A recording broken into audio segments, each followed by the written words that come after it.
নমস্কার ভক্তরা, জয় শ্রীকৃষ্ণ, রাধে রাধে। ভক্তরা, পৌষ মাসে কিছু খাবার খাওয়া যেমন জীবনের পক্ষে খুব ভালো বলে মনে করা হয়, তেমনি কিছু খাবার একদমই খাওয়া উচিত নয়। বিশেষ করে পৌষ মাসে ভুলেও খাবেন না এই তিনটি সবজি। নানান রোগব্যাধি, চরম আর্থিক কষ্ট এবং সংসারে অশান্তি আর দুর্ভাগ্য আসবেই। পৌষ মাসের পূর্ণিমা পরে পুষ্যা বা তার সঙ্গে থাকা পূর্বাপর নক্ষত্রের কাছাকাছি, তাই এই মাসের নাম পৌষ। সনাতন হিন্দু ধর্মে পৌষ মাস বাংলা পঞ্জিকার নবম মাস এবং শীত ঋতুর অন্যতম প্রধান সময়। এই মাসকে বাংলার গ্রাম্য জীবন, কৃষি সংস্কৃতি ও ধর্মীয় ভাবনায় বিশেষ মর্যাদা স্থানে রাখা হয়েছে। সনাতন হিন্দু শাস্ত্রে বলা হয়েছে পৌষ মাস অত্যন্ত পবিত্র ও মাহাত্ম্যপূর্ণ। পদ্মপুরাণে উল্লেখ আছে পৌষ মাসে সংযম, দান, স্নান ও ভগবত ভক্তি করলে বহুগুণ বেশি ফল লাভ হয়। বিশেষ করে ভোরবেলা স্নান ও বিষ্ণু স্মরণ করলে পাপ ক্ষয় ঘটে এবং পুণ্য বৃদ্ধি পায়। স্কন্দপুরাণে পৌষ মাসকে তপস্যার মাস বলা হয়েছে। এই সময়ে উপবাস, ব্রত ও সংযম পালনের মাধ্যমে আত্মশুদ্ধি ঘটে এবং ভক্ত সহজেই ঈশ্বর কৃপা লাভ করে। বিষ্ণু পুরাণে উল্লেখ আছে যে পৌষ মাসে শ্রীহরির আরাধনা করলে পূর্বজন্মের পাপ নাশ হয়ে যায়। বিশেষ করে একাদশী, পূর্ণিমা ও সংক্রান্তির গুরুত্ব এখানে আলাদা করে বলা হয়েছে। মহাভারতে বলা হয়েছে পিতামহ ভীষ্ম সূর্যের উত্তরায়ণের অপেক্ষায় শরশয্যায় শুয়েছিলেন এবং পৌষ মাস থেকেই সূর্যের গতিপথ পরিবর্তনের সূচনা হয়, যা মোক্ষলাভের অনুকূল সময় বলে বিবেচিত। তাই পৌষ মাসকে আত্মমুক্তির প্রস্তুতির মাস বলা হয়। ভবিষ্যপুরাণে বলা হয়েছে পৌষ মাসের দান, বিশেষত অন্নদান, বস্ত্রদান ও তিলদান অক্ষয় ফল প্রদান করে। এই মাসে দান করলে দারিদ্রতা দূর হয় এবং সৌভাগ্য বৃদ্ধি পায়। ধর্মসিন্ধু ও বিভিন্ন স্মৃতিশাস্ত্রে পৌষ মাসে ব্রহ্ম মুহূর্তে স্নান, সূর্যদেবকে অর্ঘ্য প্রদান ও নিত্য জপের বিশেষ প্রশংসা করা হয়েছে এবং এই মাসকে শুদ্ধাচারের শ্রেষ্ঠ সময় বলা হয়েছে। পৌষ মাসে দুটি একাদশী পড়েছে, পুত্রদা একাদশী এবং শটতিলা একাদশী। এই মাসে একাদশী ব্রত পালন করলে অসীম ফল পাওয়া যায়। পৌষ মাসের শুরুতেই রয়েছে অগ্রহায়ণী অমাবস্যা বা বকুল অমাবস্যা এবং এই মাসেই রয়েছে ধান্যলক্ষ্মী পূজা। এরপর আসছে শটপঞ্চমী ব্রত, সাম্য দশমী এবং কুর্ম দ্বাদশী ব্রত। পৌষ মাসের পূর্ণিমার সঙ্গে রয়েছে ভগবান কৃষ্ণের পুষ্যাভিষেক যাত্রা এবং দেবীর অঙ্গরাগ যাত্রা। পূর্ণিমা এবং সংক্রান্তিতে যথারীতি থাকছে শ্রী শ্রী সত্যনারায়ণ পূজা। মাসের শেষে অনুষ্ঠিত হবে পৌষ পার্বণ, মকর সংক্রান্তি, মকর স্নান এবং সোদর ব্রত। এর সঙ্গে রয়েছে শ্রী শ্রী টুসু পূজা, পৌষ সংক্রান্তি এবং গঙ্গাসাগর মেলা। শাস্ত্রমতে পৌষ মাসে সংযম পালন করলে পাপ ক্ষয় হয়, দান করলে অক্ষয় পুণ্য লাভ হয় এবং ভক্তি ও জপে দেবতার কৃপা সহজে মেলে। অন্যদিকে জ্যোতিষশাস্ত্র মতেও শনি দোষ, বাস্তুদোষ, গ্রহদোষের প্রতিকার, স্নান এবং দান করার জন্য পৌষ মাস বিশেষভাবে উল্লেখযোগ্য। নমস্কার বন্ধুরা, মায়াতারা টক্সের আজকের নতুন পর্বে আপনাদের সকলকে জানাই আন্তরিক শুভেচ্ছা ও স্বাগত। আজ আমরা জানব স্বয়ং ভগবান কৃষ্ণের বলা পৌষ মাসে কি করবেন আর কি করবেন না, এবং পৌষ মাসে কোন খাবার খাওয়া উচিত এবং কোন খাবার খাওয়া উচিত নয়। বিশেষ করে কোন তিনটি সবজি খাওয়া একদমই উচিত নয়। এই মাসে যে নিষিদ্ধ সবজিগুলি খেলে জীবনে ঘনিয়ে আসতে পারে চরম আর্থিক কষ্ট, পরিবারের সদস্যদের লেগে থাকবে নানান রোগ ব্যাধি, ঘরে এবং বাইরে অকারণে সৃষ্টি হবে অশান্তি, ব্যবসা বা চাকরির জায়গায় নানান রকম বাধা আসবে, রোজগার কমে যেতে পারে, সংসারে নেমে আসবে চরম দুর্ভাগ্য। আপনি পৌষ মাসে কোন ব্রত পালন করুন অথবা না করুন, কিন্তু এই মাসে অবশ্যই শাস্ত্র অনুসারে নিষিদ্ধ খাবারগুলি এড়িয়ে চলুন। তাহলে আপনার বাড়ি থেকে বাস্তু দোষ দূর হবে আর সারা বছর মা লক্ষ্মীর কৃপা থাকবে। আপনি আর আপনার পরিবার সুরক্ষিত থাকবেন, সুস্থ থাকবেন। এছাড়াও আমরা জেনে নেব পৌষ মাসের অতি প্রাচীন এবং শক্তিশালী 5টি উপায় বা টোটকা, যে উপায়গুলো আপনার সংসারের আয় উন্নতি বৃদ্ধির জন্য অত্যন্ত কার্যকরী। বন্ধুরা, পৌষ মাসকে শাস্ত্রে ধনবৃদ্ধি, স্থায়িত্ব ও অন্ন সমৃদ্ধির মাস বলা হয়েছে। লোকাচার ও ধর্মীয় বিশ্বাস অনুযায়ী এই টোটকাগুলি নিষ্ঠার সঙ্গে পালন করলে যে কোনো ব্যক্তির আয় ও আর্থিক স্থিতি বৃদ্ধি পায়। প্রথম উপায়টি হল পৌষ মাসে একটি পরিষ্কার পাত্রে কালো তিল ও ধান রেখে তা পূজাস্থানে রাখুন। বিশ্বাস করা হয় এতে ঘরে ধন এবং অন্নের অভাব হয় না।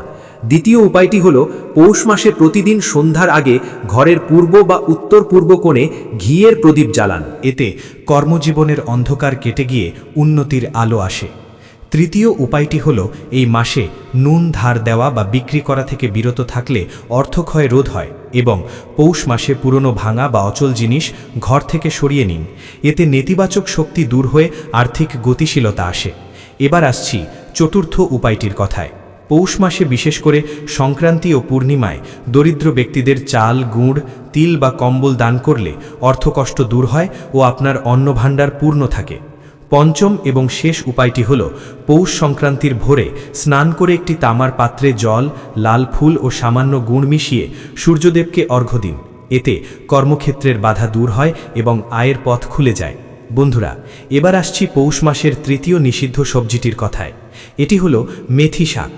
শাস্ত্রমতে পৌষ মাসে এমন খাদ্য বর্জনীয় যা শরীরে অতিরিক্ত উত্তাপ, অস্বস্তি বা অস্থিরতা আনে। মেথি শাক তিক্ত বাড়ায় বলে জ্বালা, রাগ ও অস্থিরতা সৃষ্টি করতে পারে। বৈজ্ঞানিক মতে মেথি শাকে প্রাকৃতিক থার্মোজেনিক উপাদান থাকে যা শরীরের আভ্যন্তরীণ তাপ বাড়ায়, কিন্তু শীতে এটি অতিরিক্ত দুর্বলতা বা অস্বস্তি সৃষ্টি করতে পারে এবং মেথির উষ্ণ ও শুষ্ক গুণ ত্বকের চুলকানি ও ফাটা সমস্যা বাড়াতে পারে। তাই পৌষ মাসে মেথি শাক খেতে নিষেধ করা হয়েছে।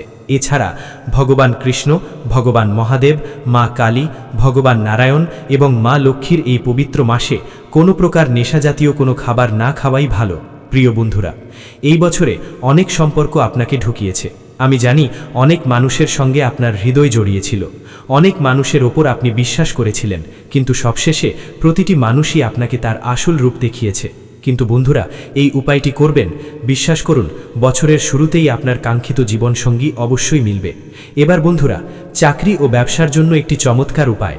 যদি আপনি অগ্রগতি করতে চান, ব্যবসায় বাড়তি বৃদ্ধি চান, বড় মানুষের সঙ্গে বসতে চান, লাখ লাখ বা কোটি কোটি টাকার ব্যবসা চান, দিন দিন দ্বিগুণ, রাত চতুর্গুণ অগ্রগতি চান, তাহলে আমি একটি উপায় বলছি। কি করতে হবে? একটি রুটি নিন। বন্ধুরা, দ্রুতভাবে শুনুন। রুটির ওপর সামান্য সর্ষের তেল মেখে দিন। তারপর সেই রুটিটি আপনার মাথার কাছে রাখুন। হ্যাঁ, রাতের সময়, ঘুমানোর সময়, রাতের ঘুমের সময় রুটিটি আপনার মাথার কাছে রাখুন। একটি গ্লাস পানি পাশে রাখুন এবং পুরো রাতটি সেইভাবে রাখুন। সকালে সবচেয়ে প্রথম কাজ, মুখ ধোবেন না। প্রথমে সেই রুটিটি কুকুরকে খাওয়ান। যে কোনো বন্য কুকুরকেই খাওয়াতে হবে। আর যে গ্লাসে পানি রাখা ছিল সেটি যে কোনো 3 বা 4 রাস্তার মোড়ের জায়গায় বা চৌরাহে ফেলুন। এতে কি হবে আমি বলছি। যদি আপনার ওপর কোনো ধরনের বন্ধন থাকে, কোনো নেতিবাচক শক্তির আবরণ থাকে, তাহলে তা ধীরে ধীরে নেমে যাবে। যখন নেতিবাচক শক্তির গভীর কোনো বন্ধন দূর হয়ে যাবে, তাহলে মা লক্ষ্মী আপনার উপর অতি দ্রুত ও প্রচুর কৃপা বর্ষণ করবেন। এরপর আপনি যে কাজ করবেন সেই কাজে আপনাকে উন্নতি এবং সফলতা মিলবে।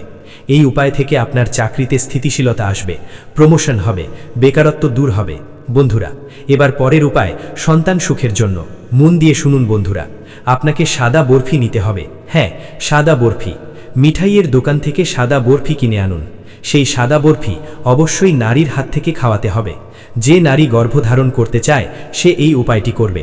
সাদা বরফি সেই নারী কুকুরের ছোট ছোট বাচ্চাদের খাওয়াবে। আর যদি আপনার আশেপাশে কোনো গর্ভবতী কুকুরই থাকে তাহলে তাকে খাওয়ান। সরাসরি খুঁজুন, প্রায়শই কাছাকাছি পাওয়া যায়। বিশ্বাস করুন, সন্তান সংক্রান্ত যে কোনো বাধা আছে সে দূর হবে, সন্তান সুখ মিলবে, আর সেই সন্তান হবে গুণবান ও সুমার্গী। বন্ধুরা, এবার পরের উপায়, ধন দৌলতের প্রাপ্তির জন্য। যদি আপনি অসীম ধন সম্পদ পেতে চান, রাস্তা থেকে সরাসরি বটবাড়ি বঙ্গলে যেতে চান, তাহলে বন্ধুরা এই উপায়টি করুন। বিশ্বাস করুন, আসন্ন পুরো বছর মা লক্ষ্মী আপনার উপর প্রচুর কৃপা বর্ষণ করবেন। কুবের দেব আপনার জন্য ধনের ভাণ্ডার খুলে দেবেন। এটি আমার ধন প্রাপ্তির উপায়। নতুন বছর শুরু হওয়ার আগে অবশ্যই এই উপায়টি করুন। বন্ধুরা, এই উপায়টি 3 দিনের জন্য ধারাবাহিকভাবে করতে হবে। হ্যাঁ বন্ধুরা, এই উপায়টি 3 দিন ধরে ধারাবাহিকভাবে করতে হবে। 3টি জিনিস লাগবে। 1 গুড়, 2 রুটি, 3 অল্প একটু ঘি। এই 3টি জিনিস, গুড়, রুটি এবং ঘি, ভালোভাবে মিশিয়ে নিন। কিভাবে করবেন? রুটিকে ভালোভাবে চূর্ণ করুন, তাতে গুড় মেশান, এরপর ঘি সামান্য যোগ করুন, ভালোভাবে মিশ্রণ তৈরি করুন। একটি প্যালে নিয়ে নিন, তারপর এটি কুকুরকে খাওয়ান। আপনি চাইলে একসাথে 3টি কুকুরকেও খাওয়াতে পারেন। এটি 3 দিন ধারাবাহিকভাবে করুন। বন্ধুরা, আমি আপনাকে বলি, গুড় হলো গুরু, ঘি হলো লক্ষ্মী, আর কুকুর হলো রাহু। যখন গুরু, লক্ষ্মী এবং রাহু একসাথে সন্তুষ্ট হবেন, তাহলে দারিদ্র্য চিরতরে বিদায় নেবে, নতুন আয়ের পথ খুলবে, চাকরিতে প্রমোশন হবে, ব্যবসায় গ্রাহক বৃদ্ধি পাবে, অবিচল সম্পত্তি অর্জনের যোগ সৃষ্টি হবে, হঠাৎ করে ধন প্রাপ্তির যোগ হবে। কম পরিশ্রমে বিশাল ধন অর্জনের সম্ভাবনা তৈরি হবে। পৌষ মাসে আপনারা বাপের বাড়িতে গিয়ে থাকবেনও না, রাত্রিও কাটাবেন না। যদি পৌষ মাস পড়ার আগে চলে যান, পৌষ মাস পড়ে গেছে তখনও ফিরতে পারছেন না, তাহলে পুরো পৌষ মাসটা থেকে যাবেন, মাঘ মাসে ফিরবেন। মানে আমি এটা বলছি, আপনারা হয়তো অন্যরকমভাবে নেবেন, কিন্তু অন্যরকমভাবে নেবেন না। পৌষ মাসে কোথাও গিয়ে রাত্রি থাকতে নেই, শুধু বাপের বাড়ি কেন, কোথাও গিয়ে রাত্রি কাটাবেন না, নিজের গৃহে থাকবেন। তাহলে কি হয় জানেন, মা লক্ষ্মী স্থির থাকেন না, না হলে কিন্তু মা লক্ষ্মী চঞ্চল হয়ে যান। গৃহের স্বামীর মানে নিজেদের স্বামীদের খুব অকল্যাণ হয়, আর্থিক দিকটা ভীষণ মন্দা দেখা দেয়। বিশেষ করে যারা ব্যবসা বাণিজ্য করছেন তাদের ক্ষেত্রে দেখবেন, আমার কথা মিলিয়ে নেবেন, এই জিনিসটা হবেই হবে। আর্থিক তাদের ব্যবসায় ভাটা পড়বে। কথাতেই আছে জানেন তো, গৃহের লক্ষ্মী হচ্ছেন আপনারা। তাই গৃহের লক্ষ্মী যদি গৃহ ছেড়ে চলে যায়, অন্য কোথাও গিয়ে রাত্রি কাটায়, তাহলে তো বাড়ির বাইরে চলে গেল মা লক্ষ্মী, তাই না? তো এবার আমি আপনাদেরকে যেটা বলবো, যে এই পৌষ মাসে আপনারা যদি বাপের বাড়িতে যানও, বাপের বাড়ি থেকে নিশ্চয়ই যাবেন, যাবেন না কেন, নিশ্চয়ই যাবেন। বাপের বাড়িতে মানে গেলেও আরও একটা কথা আমি বলে দিই, আপনারা হয়তো বলবেন, এক্ষেত্রে আমি আরও একটা কথা বলে দিই, যেমন নিয়ম আছে নিয়মের ফাঁকও আছে। পৌষ মাস পড়ে যাওয়ার পর আপনারা বাপের বাড়ি যাবেন, তাহলে একদিন দুদিন থেকে বা এক সপ্তাহ থেকে পৌষ মাসের মধ্যেই চলে আসুন।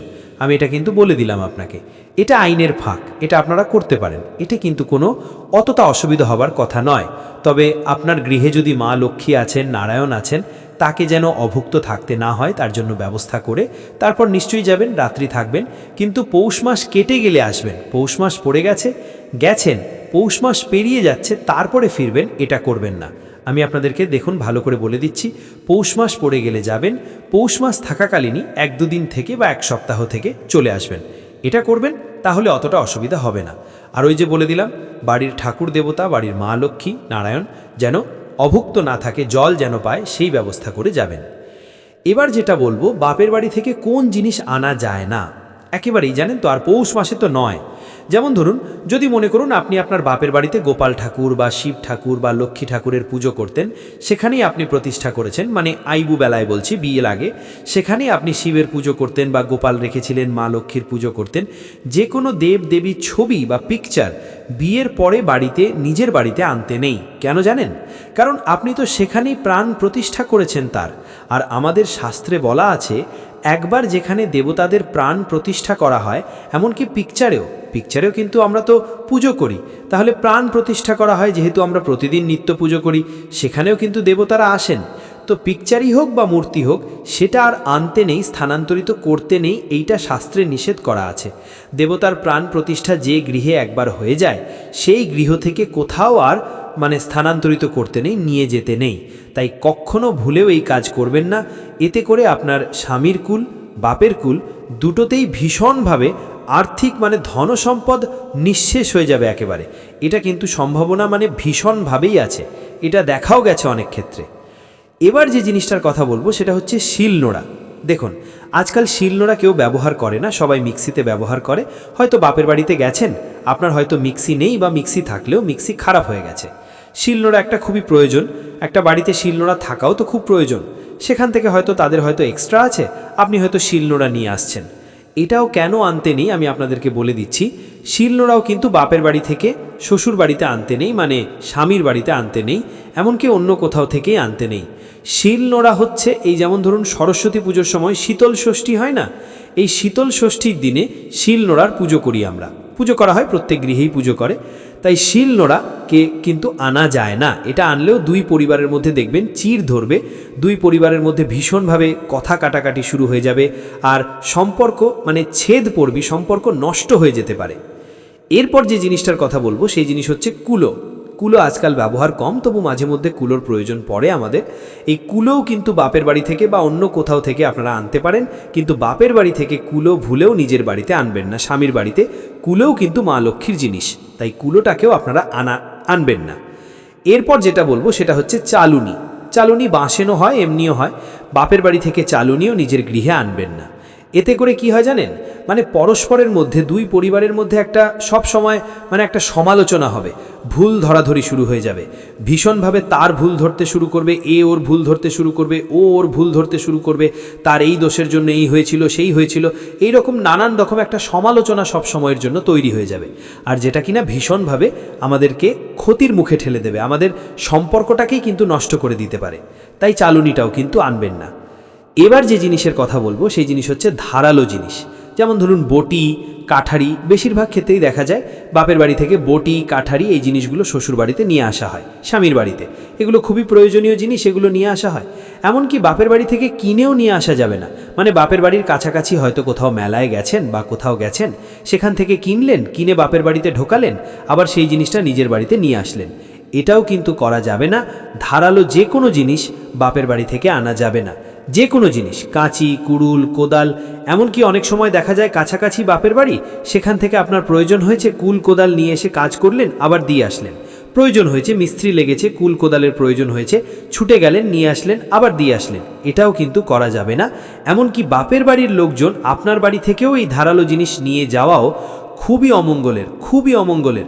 দুই পরিবারের মধ্যে ছেদ শুরু হয়ে যাবে, এমনকি রক্তারক্তিও শুরু হয়ে যেতে পারে, হাতাহাতিও শুরু হয়ে যেতে পারে, ঝগড়া এমন জায়গায় পৌঁছে যেতে পারে। পুরুল, কোদাল, ধারালো যে কোনো জিনিস একেবারেই ভুলে আনবেন না। এই করলে কিন্তু ভাই বোনের মধ্যে বা দাদা বোনের মধ্যে, বাবা মা, এদের সঙ্গে কিন্তু ভীষণভাবে ঝামেলা বেঁধে যেতে পারে। ওই যে বললাম, হাতাহাতিও শুরু হয়ে যেতে পারে। এবার আপনাদেরকে যে জিনিসটার কথা বলবো সেটা হচ্ছে ঝাঁটা। এই ঝাঁটাও কিন্তু বাপের বাড়ি থেকে আনা যায় না। এমনকি নিজে হয়তো কোথাও বাড়ি করেছেন, পুরনো বাড়ির ঝাঁটাও নিজের বাড়িতে ভুলেও আনবেন না। এবার যে জিনিসটার কথা বলবো সেটা হচ্ছে জামা কাপড়, পুরনো জামা কাপড়। পুরনো জামা কাপড় কেন আনা যায় না আপনাদেরকে বলে দিই। দেখুন, বিয়ের সময় বউ ভাতের দিন স্বামী স্ত্রীকে ভাত কাপড়ের দায়িত্ব নিলাম বলে, তাই মা লক্ষ্মী গৃহে প্রবেশ করেছেন, আর মা লক্ষ্মীর দায়িত্ব স্বামী নিচ্ছেন নিজে। সেখানে আপনি আপনার বাপের বাড়ির পুরনো জামা কাপড় আনবেন না। এতে করে মা লক্ষ্মীকে অপমান করা হয়, মা লক্ষ্মী ভীষণভাবে চঞ্চলা হয়ে যান। আপনি যখন বাপের বাড়িতে যাবেন, সেগুলো ব্যবহার করবেন, পরবেন, আবার ওইখানেই রেখে দিয়ে চলে আসবেন। এটা করবেন, তাহলে কিন্তু ভালো।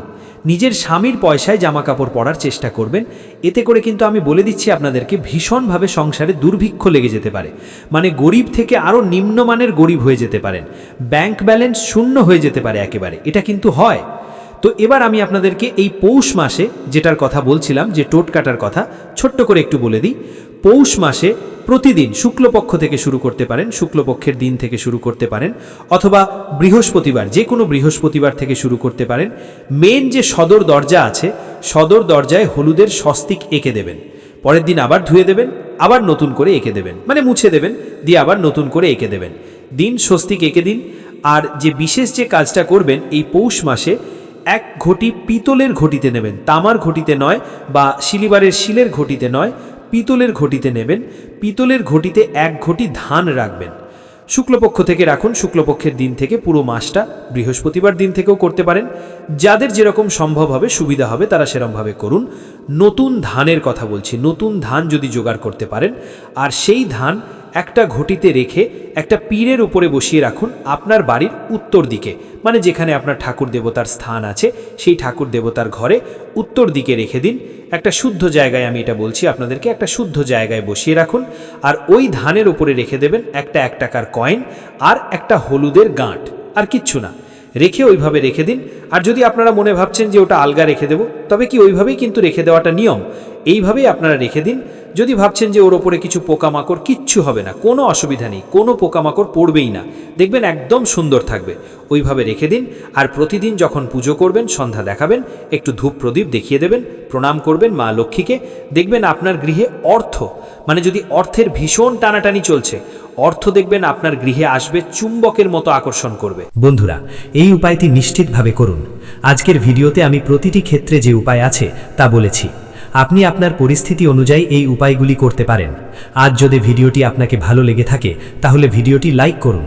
পরম সত্য চ্যানেলটি সাবস্ক্রাইব করতে ভুলবেন না। কোনো সমস্যা হলে বা কোনো উপায় ঠিকভাবে বুঝতে না পারলে আপনি কমেন্টে লিখে প্রশ্ন করতে পারেন।